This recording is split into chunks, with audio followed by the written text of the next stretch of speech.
Greg, good afternoon, good evening. Thank you very much for joining us at the Phocuswright Conference 2020 online. Thank you. Thanks for having me. I want to go to Fort Okay, Lauderdale after that video now. I'm ready to get it. okay. You were with us last year. It's had some very interesting things to say when you were speaking to our Phocuswright's founder, Philip Wolf. And there's quite a few things that came up in that interview that I would like us to reflect on, just because I think it's useful context to see where we are now and how things go forward. But first of all, you know, we're not ones to dwell on what has happened this year. I think we're very much thinking about your perspective on what's going on now and looking forward. But before we do start on those kind of elements, I'm curious, Greg, if you can give us a sense of your role as an investor and what you do at Certares. Have you been more hands-on, would you say, with the companies that you are currently invested in and how they've kind of gone through this particular So period and up until now for these first 10 months of the pandemic? when we make an investment, we up until the time we make the investment, we're kind of people who legislate the agenda, right? We're the people who ask the questions. We're the people that do a lot of work on whether or not we want to make an investment. Post making the investment, we really switch roles and we end up working for the management. And depending on what situation that's people refer to travel as a general sector, but it's really not a homogenous sector. It's a heterogeneous. So what's ended up happening is we've had to spend more time with some of the companies, less time with other the companies, depending on what their balance sheet looked like, depending on what their demand and intent was. And so we've got, 40 people in the equity side, probably 35 in the debt side. The debt guys have been really active. The real estate guys are starting to get more active. You saw us do a $1.15 debtor in possession financing for LATAM to bring them out of bankruptcy. You saw us do a $400 million change debt instrument in Azul. So it depends on what it is, Kevin. It's hard to answer as a general matter. Yeah. Because some of the companies actually they have zero business, right? Like there's zero. There's almost nothing to do with those companies, but pray and wait, and just to help people through what is a really tough time. Now, what would you say is, and again, maybe it's difficult to be so general, but what would you say is your current and future blueprints for kind of investing in travel brands or travel sectors, first of all? So what's really funny and the thing that's gone largely unnoticed is, so I'm in a unique position, right? And that is travel is probably 11% of global GDP on a normalized basis. And inside there, where you take something like biotech or fintech, which are smaller industries, there are thousands of investment specialists. Right? To our knowledge, we're the only investment specialist in what is the largest sector of the global economy. And so we take a different kind of role than most other people have, right? We're trying to make sure that the people who can make it through the crisis will, whether that's equity or debt. At a high level, our outlook's largely unchanged. We've always been and remained bullish on travel. When we went out to raise our first institutional fund, we have to identify risks, right? We tell investors what the risk is, and believe it or not, we said, in most of our investments, the only risk is global pandemic flu, right? You'll see it in all of our materials, and that's exactly what we got. And I would say, this may be not the last time we get one of these, and we've all, we all became accustomed to dealing with terrorism, for instance, over time. And the first couple times it happened, it was a big shock, and then everybody got used to dealing with it. It's still super unfortunate, and we don't want it to happen, but most of the industry knows how to deal with that. And I say we've learned a lot of lessons from this.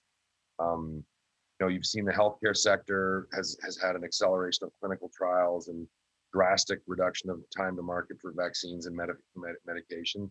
The travel industry also has a lot of innovation. For those of you who aren't a speaker, you get to sit on here and listen to people for about half an hour before they before you speak, and saw people who are still innovating and still being and still doubling down on all kinds of different things. And so Kevin, what's interesting is since March, we've raised more money for investment in travel than every year we've done business combined. Give you an idea of how large the appetite is to be able to put money into this sector right now, which is almost unbelievable. Think about it. So just on that though, Greg, if I can, I mean, what's the story that you've been telling people in order, or what is the market story there in order to be kind of getting that amount of funds swilling around still, Sure. given the state that we're in? In every crisis, I was one of the CIOs at JP Morgan Chase during the financial crisis. And in every crisis, there is an industry that absolutely at the dead center of the crisis. Like in the global financial crisis, it was banks, right? And just to remind everybody, that was 30% down for 8 months, right? And that's what caused that 3-year absolutely terrible situation. It's fairly easy to identify travel and hospitality as the center of this crisis. And Kevin, if we could go back in time and I could take all of yours and my personal money and buy the banking stocks in 2008 or 2009 that we thought would make it through, people like JP Morgan and Wells Fargo, we would have made 10, 20 times our money. And so if you can identify good companies right now that have good management teams and good plans, all we're really doing is providing working capital, advice, investment, because I haven't talked to one single investor who doesn't think intent and demand is going to return to this sector. So it's very easy to raise the money. They just want to give it to the people with steady hands. That's it. I fear that my contribution to that little deal that we would have done 10 years ago would have been very, very small. But think about it, Kevin. It'd be 20 times up right now, right? Like it'd be 20 times bigger. So so I'd have $20 in my back pocket. There Right. you go. Okay. So looking to the future, then let's go through 3 kind of betting scenarios then, if we can. I mean, big bets, safe bets, risky bets in travel that you would be willing to kind of put your money on. Sure. Just and maybe I'll come along for the ride with you. Questions, because this is always interesting for people. Yeah. Big easy bets to make right now are private aviation, anything to do with private aviation, right? You look at Wheels Up or you look at NetJets, they're having record quarters. People who are unaccustomed to flying private are looking to be able to fly private. Easy to do. Technology and accelerating innovation, chatbots, virtual meetings, events technology, all kinds of, we have a steady stream of every good, and I'll also say bad technological idea that has ever hit the travel business coming into our offices. We've actually had to hire more people during this time, a lot more people, to be able to process those things, because we want to give every single person who shows up time and attention. And then cargo, right? If you look at the cargo business, and I'll just give people an antithetical here. As airlines decrease capacity, belly cargo comes out of the system, which means dedicated cargo planes are more valuable than they were before. And if you can get a business that flies durables one way and perishables the other, you can do really, really well. So those are easy big bets to make. Okay, natural break then. So we'll have that audience question then. I think it's Mike who's going to join us now. Mike with the question. Yes, hi, Greg. Yeah, question from the audience is, what's your view on the recovery of corporate travel, since some pundits believe corporate's going through a secular change with video technology and may never return? So that's not our view. I sell about $60 billion a year on a normalized basis of corporate travel, and our polling would indicate that that we will see a 75 to 80% recovery sometime in late 22, 23. And that's what corporations are telling us they will spend. I think there are some meetings that may never come back. Listen, this is the best run Zoom meeting I've been part of since March. You know, you guys are slick, put together, organized. It's awesome. But I can tell you that my Zoom life is miserable, right? And I've been doing a lot of traveling. And I think for most businesses, they can maintain relationships on a degrading basis without getting together, right? So if I've got a good relationship with Kevin and we know each other, we can Zoom for a little while, and over time that kind of degrades over time until we can get together and meet and discuss, and I get to feel the connection that I want to have with Kevin in order to keep our business relationship alive. That said, I don't know if you're a major bank and you have quarterly 3-hour meetings of the HR people to discuss a specific HR strategy, whether those aren't going to be by Zoom going forward. So we're taking a really conservative approach, and we're saying that that you know we're 75 to 80% by the end of 22, early 23. Okay, until we can meet in person, we're going to try and whiz through a few more Whatever questions you if want. we can. I mean, want me to get shorter answers, I can. okay. So last year, when you were chatting with Philip Wolf, you were fairly some interesting comments around travel management companies, but particularly those that are coming along, that have come along in recent years, the likes of Trip Actions and all that kind of stuff. Who? I mean, Sorry? given Who? Trip Actions. Oh, sorry. Okay, sorry, I And didn't hear you. okay, so I think what was quite interesting is that if we looked at that landscape, both the existing TMC landscape and the startup TMC landscape in 2019, there was a lot of room for things to kind of percolate. But you know, here we are, 1 year on. Where do you see that particular segment of the TMC world in relation to the other parts that you're very interested in, Amex GBT? Yeah, not just Amex GBT and other people. Listen, I feel badly for all those guys. They all had versions of a good idea. They all worked really hard. They all spent all kinds of money. Um, and and in we don't notice them anymore. Like in 2020, they basically disappeared from the marketplace. Right. They're not someone we see anymore. The press, which was what was mostly interested in them, was doesn't really write about them anymore. Our clients don't ask us about them anymore. And what's interesting is every one of my corporate travel companies, whether it's in the Middle East or Europe or the US or wherever it is, I know this is going to sound odd, but they sold more business in 2020 than they did in 2019. So they grew in terms of total transaction value. Odd, right?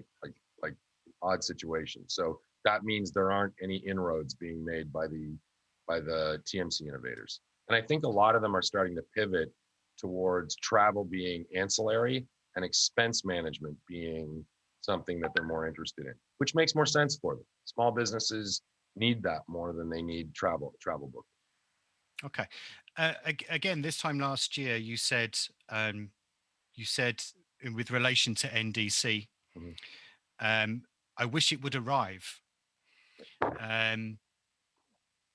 What do you think a year on around that? I mean, admittedly, it's very difficult to kind of give a judgment on things that you may have said a year ago, given what we've had this year.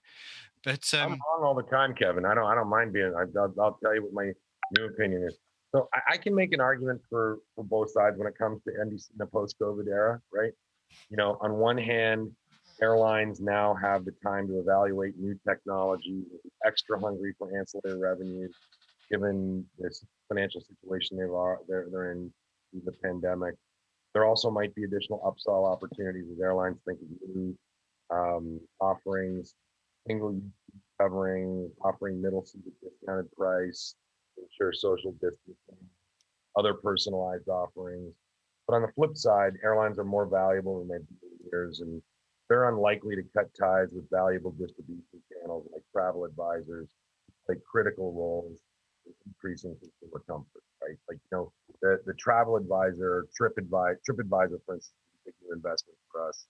And, people are going on there and they're asking a lot of questions about what's safe, what's not safe, what lands, what doesn't land. There's a lot of different questions that we're getting. And so we haven't seen as big a push on NDC. That said, a lot of the things that the airlines are looking for from NDC, the larger companies who still have big budgets are able to get them those. Okay, just quickly then, as we come up to our last few minutes, sadly, Greg. I mean, the launch of Go Acquisition, it's a $500 million SPAC. And what kind of companies are you targeting, do you think, within that organization and fund? We're targeting all kinds of different things. It's a public company, so it's hard for me to say. I know it seems odd, but, I would say we're traveling. We're targeting travel and leisure companies for the most part. So if you think about my business as products, I have an equity product for long term. I have a debt product. I have a real estate product. But what I didn't have was the ability to do a transaction with someone who wanted to be public, right? I couldn't offer them that. So this was another product that. Okay. And Brad Gerstner yesterday interviewed Jason Calacanis. One of the questions that he asked him towards the end was, and I'm reading directly here, he asked if he was long or short on SPACs. Jason Calacanis said he's long, but to quote, he's concerned about bad inventory. What do you think he means, and do you agree with him on that? Bad invention? Inventory. Bad inventory. I don't know. I like, maybe he means this, but I think everybody who had any kind of wherewithal could raise a SPAC, right? Right. They could. The problem is a lot of those people aren't in the business of buying and selling companies. They're not in that business of doing it. So I think what's going to happen is you're going to see a lot of SPACs no start. So in other words, they won't be able to find something to buy. That may be what he means. Okay. And last of all, I mean, just quickly then, if we can then, Greg, I mean, you said last year that you felt that Expedia hadn't been given enough credit for some of the things that it had done in the past. I mean, given what we have been through this year, are there any companies in 2020 that you think deserve a bit of credit for the way they've kind of operated and behaved almost? Yeah, sure. Can I give a couple shout outs to just things and people that I think have done a good job that I don't own? Right. As long as you're not invested in them or owning them, that's fine. Yeah. First, I'd never do that to you, Kevin. Okay. First one is, I think Gloria Guevara and the people at WTTC are doing an awesome job in a really difficult environment. I'd give them top marks, right? I think all the cruise lines have been dealt a awful hand, like a terrible hand, and they have done amazing work with testing protocols and all kinds of different things. I like Skift, right? I know that thing I'm not supposed to say, but Skift. And finally, the guys at Common Pass, right? If you've been following that, Common Pass developing that standard global framework is really good. Sorry for the long answers. I think I get them. It's all right. It's all right. Greg O'Hara from Certares, thank you very much for joining us. And we'll see you hopefully in person next time. Absolutely. Anytime. All right. Take care.